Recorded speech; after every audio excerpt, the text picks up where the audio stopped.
की अलग अलग स्ट्रैटेजी। अगर फिल्म्स की मैं बात करूं तो पीवाईक्यू एनालिसिस वो बहुत ज़रूरी है।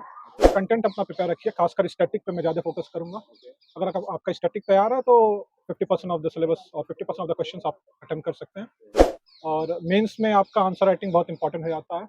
कंटेंट कम रखिए, बार बार रिवीजन कीजिए उसको, और आंसर राइटिंग की प्रैक्टिस कीजिए। नमस्कार जी। जैसा कि आप जानते हैं यूपीएससी का इंटरव्यू 7 जनवरी से लगातार चालू है। इसी बीच हमारे बीच में एक नए कैंडिडेट आए हैं इंटरव्यू दे करके।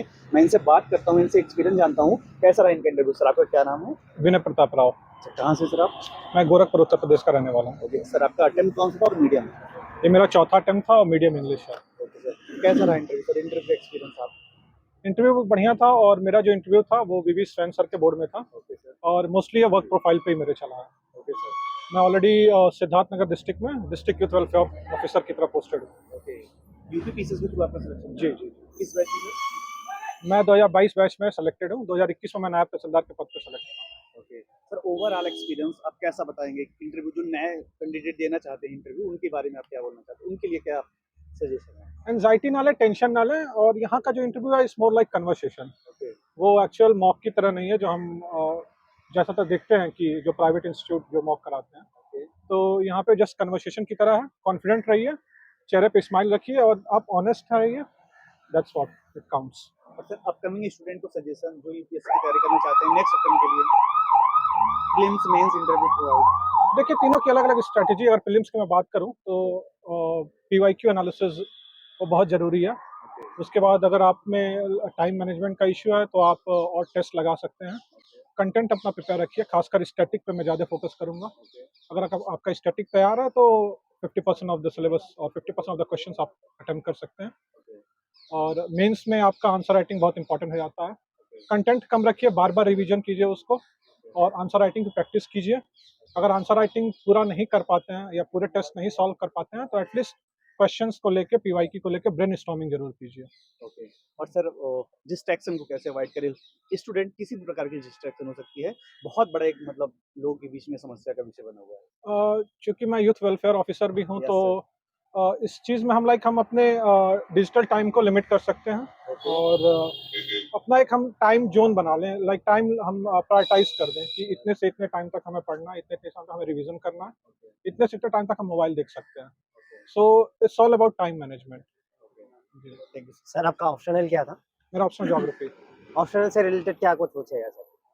ऑप्शन से रिलेटेड ज़्यादा कुछ नहीं थे। मेरे जो इंटरव्यू था वो वर्क प्रोफाइल पे चला है, और मेरा जो होम डिस्ट्रिक्ट है उस पे चला है। ओके सर, इस बार जो आपने प्रीलिम्स क्रैक किया था, बहुत बच्चों का प्रीलिम्स ही नहीं निकल रहा है, तो क्या कहना चाहेंगे? प्रीलिम्स में कितने क्वेश्चंस आपने जीएस पेपर 1 में अटेम्प्ट किया था और सीसेट में कितने अटेम्प्ट किया था? देखिए, यहाँ पे लोगों का अलग अलग स्ट्रेटेजी हो सकता है। जो जी। मेरा स्ट्रेटेजी है, मैं हमेशा 90 प्लस करता हूँ, 90 प्लस। क्योंकि मेरी एक्यूरेसी थोड़ी कम है। हम्म, कई लोग की एक्यूरेसी बहुत सही होती है, तो वो 70-80 पर भी सेलेक्ट हो जाते हैं।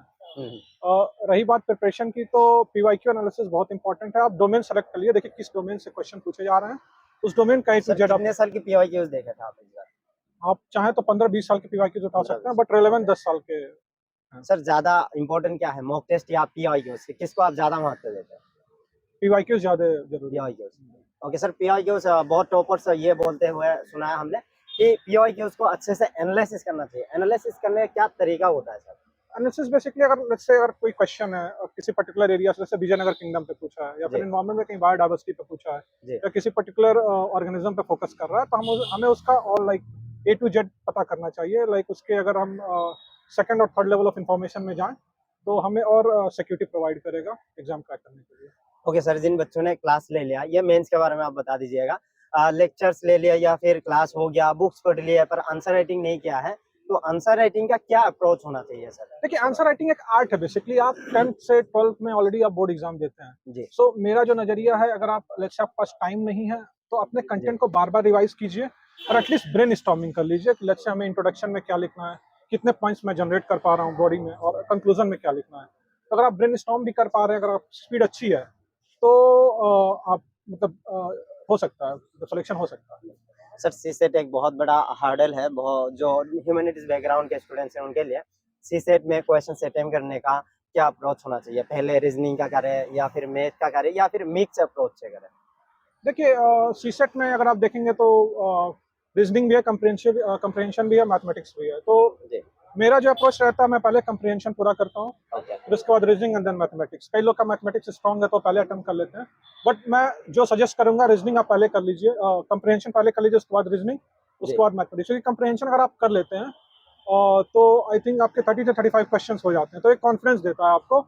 और अगर आप मैथ्स में स्ट्रॉन्ग है तो मैथ्स की एक बात खास है कि अगर उसमें आपके आंसर आ जाते हैं तो मोस्टली सही होते हैं, उसमें गलत होने के चांसेस नहीं होते हैं। ओके सर, लास्ट क्वेश्चन, जो स्टूडेंट्स अभी तैयारी कर रहे हैं 2025-26 के लिए, जो 2025 में प्रीलिम्स दे रहा है, उनके लिए क्या कहना चाहेंगे? वो अभी इस समय मॉक टेस्ट लगा रहे होंगे, रिवीजन पे रिवीजन कर रहे होंगे, इस समय को वो कैसे यूटिलाइज करें? जैसा मैंने कहा कि स्टैटिक पे फोकस रखिए, करंट का कोई एक मैगजीन उठा लीजिए, या जी। फिर अगर आप न्यूज़पेपर पढ़ते हैं, न्यूज़पेपर भी हम्म, सफिशिएंट है। हम्म। और बार बार रिवीजन करते रहिए, टेस्ट देते रहिए, पीवाईक्यू एनालिसिस करते रहिए। सर कितने मॉक टेस्ट मिनिमम लगाने चाहिए आप? देखिए वो इंडिविजुअल पे डिपेंड करता है। हम्म, अगर आपका टाइम मैनेजमेंट उतना सही नहीं है, हम्म, अगर आपकी लेट्स से गेसिंग उतनी सही नहीं है, क्योंकि गेसिंग भी एक तरह से हमें मॉक से ही पता चलता है कि हम जो इंटेलेक्चुअल गेसिंग है वो जो कर रहे हैं वो सही है कि नहीं है, हमें कितने जी। क्वेश्चन तक अटेम्प्ट करने चाहिए, ओके ओके। कितने क्वेश्चन हम अटेम्प्ट कर रहे हैं तो हमारा कितना स्कोर बन रहा है, हम्म, तो वो सब मॉक से ही डिसाइड होंगे। तो जब आप जी। डिसाइड कर लें, I think that would be good to go. Sir बहुत से बच्चे जो पहली बार प्रीलिम्स दे रहा है, वो ये पूछ रहा है कि क्या प्रीलिम्स के लिए नोट्स बनाने चाहिए? अगर नोट्स बनाए तो उसमें कैसे करें, क्या तरीका होना चाहिए शॉर्ट नोट्स बनाने का?